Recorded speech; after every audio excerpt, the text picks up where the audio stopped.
Coach, I guess if we just talk a little bit about taking the momentum on the road to Carbondale.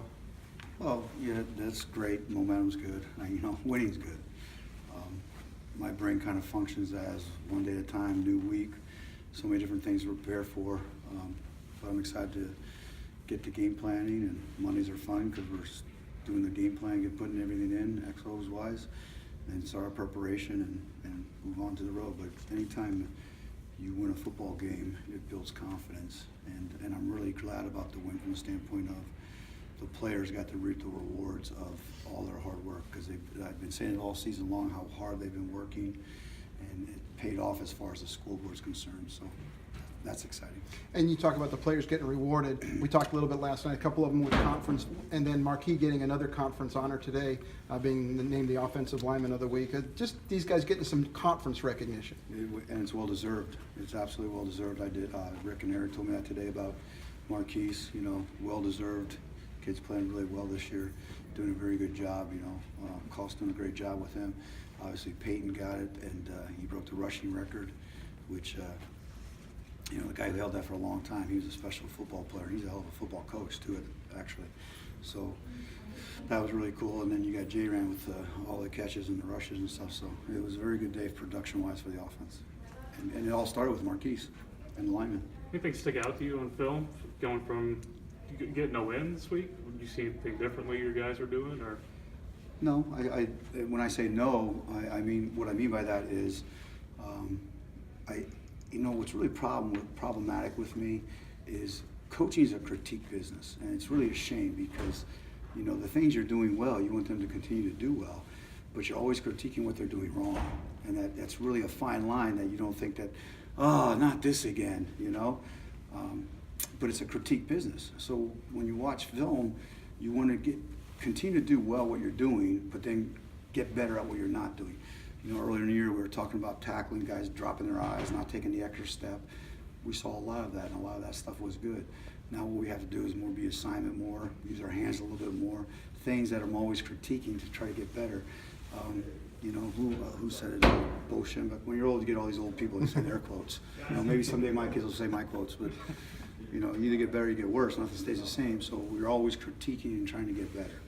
Can you talk a little bit about their quarterback situation and how things would change preparation-wise for you going into that? Personally, I only see one play maybe changing for them, and the reason why I say that is because, here I go again, insulting people in their names. 4 is a really good quarterback, 10 is an excellent quarterback, and got a lot of reps earlier in the season. He played 3 quarters last game, and while I'm saying he's an excellent quarterback, the difference between the two, in my humble opinion, is 4 is a good power runner. He's about a 6'4", 230 guy. Well, this other young man's about a 6'2 and a half-ish guy. He's a 210 guy. Runs really well, but he won't run that quarterback power. I can't envision. He's more of a quarterback zone read type of guy. Both of them throw a very good football, so I don't see Nick changing a whole offense based on who's playing their quarterback position. There might be a wrinkle here or there because of the way he runs versus the other guy. But they're a very explosive offense with their receivers.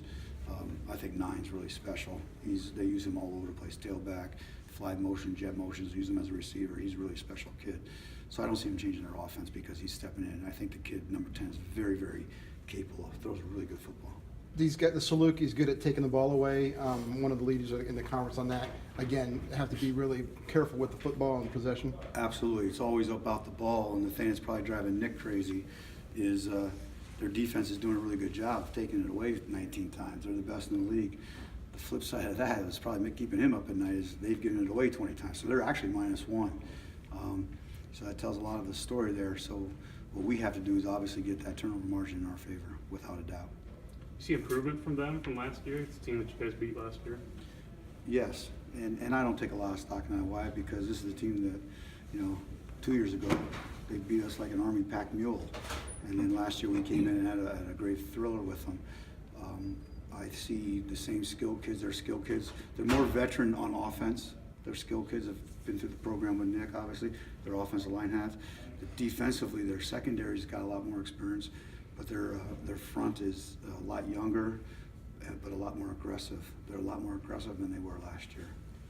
J-Ran's first game without Kalen out there. Did you see him bow his chest before then? He wants to be the man. He's going to be the man. He's going to have the spot taken away from him. J-Ran always bows his chest. He always bows his chest. He's always trying to chest pump me too, man. Mm-hmm. J-Ran's a really good football player, and J-Ran, whatever clicked on him from August to September, clicked in him, and he's just done a phenomenal job for us. He's a really good football player. I'm really glad you got to showcase his hands, because I always knew he had great hands. He's got a great little jump step, hop jump step, I call it. Instead of some of those guys have crossovers, and he's got explosion. So I hate talking about him while he's sitting over there, because not only is his chest going to go out, his head's going to go up, blow up too. I don't know if it was the first or the second touchdown. He came over, you guys hugged, and then somebody said something. You wound up pushing him in the face mask, pushed him away. Do you remember that? What was said there? I know exactly what was said. What was I it? wonder if J-Ran remembers what I said. Care to elaborate? No, it's between me and J-Ran. Okay. If he wants to tell you, he can. How does a guy with that kind of personality, how does that show itself on the field? J-Ran's personality? I love it, man. He is high energy. He's very excitable. He's got a little bit of trash talk in him, okay? But in a good way. And he loves his teammates. He jaw jacks with his teammates. He jaw jacks with the other team. He's just a fireball. And, enthusiasm drives the bus around here, so I really am appreciative of it. How much does having that mentality as a next man up kind of, not make you forget about what Kalen did, but how does that inspire a little more confidence in the running back room, you think, just having that next guy up with that kind of fire? Dan, I think so, but I don't think so, and here's why I say that, is because I said all along we had a stable of running backs, and I'm fired up about our running backs, and to be a really good offense in college football, specifically, that's what we're talking about, you need more than one running back. Not one running back can never carry the load, even though they all want to carry the load. And that's what I love about our tailback room. They're all happy for each other, they're crazy for each other. When J-Ran came out and Myron goes in, or Mace goes in, or, and then even at the end of the game, Austin went in, they're all very supportive of each other. So I think, they don't care who gets the credit as long as we win. Say to you as a coach to see them out there trying as hard as they do still every single game? Well, I know the answer you want, but my answer is that's what they're supposed to do. Especially going back to Dan's question about the seniors. You're right, we're not going to make the playoffs, but they're going to have a legacy of what the program is, and they're going to have a legacy of the work ethic that they're passing down to the younger players. And we have a lot of young players who have to grasp that legacy. So they're doing a very good job of passing down the work ethic and helping us execute this plan. Plus, you can affect other teams that are trying to get to the playoffs, because you still got a Youngstown and a Northern Iowa on the schedule that you can disrupt their dreams, right? Dan, I'm worried about Southern Illinois. You guys can throw me all these trick questions you want. I'm worried about Southern Illinois and an explosive offense and a very tenacious defense. So that's all my focus is on. Well, they're a team that you can disrupt their plans. I'm just worried about my plans. And I have enough time worrying about myself. I worry about my players, my family, me, and that's where the plan stops. We have to take care of what we have to take care of, and hopefully we'll do our work, prepare properly all through the week, be consistent about our work ethic, and then we'll have a good result come Saturday. We mentioned Eric McNeese also had a great homecoming. You mentioned the explosive offense, the linebacking core. What do they have to do this Saturday? What are they focused on going into this game?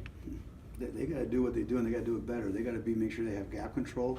They're going to have, with the motions and shifts, they're going to have to make sure the defense is lined up. They got to be the quarterback on defense. They have to do a great job with their hands. We got to do a better job defensively, and specifically the linebackers, using more hands, being a little bit more hand-oriented, and be in their gaps and communicate the calls and make sure everybody's lined up right. Who does this offense remind you most of, the Salukis offense? Who they remind me of? Anybody you've seen this year already? Yeah, college football is starting to become a copycat league with the zone read, the quarterback power run game, the bubble screens, the play action pass where they, run play action, throw the football, and the linemen are 7 yards downfield, and the umpire says they missed the call. So there's kind of like a conglomerate of all of them. The one thing that they don't do much is they won't run any option. Now they might with 10 because he's a good runner, but I can't see it.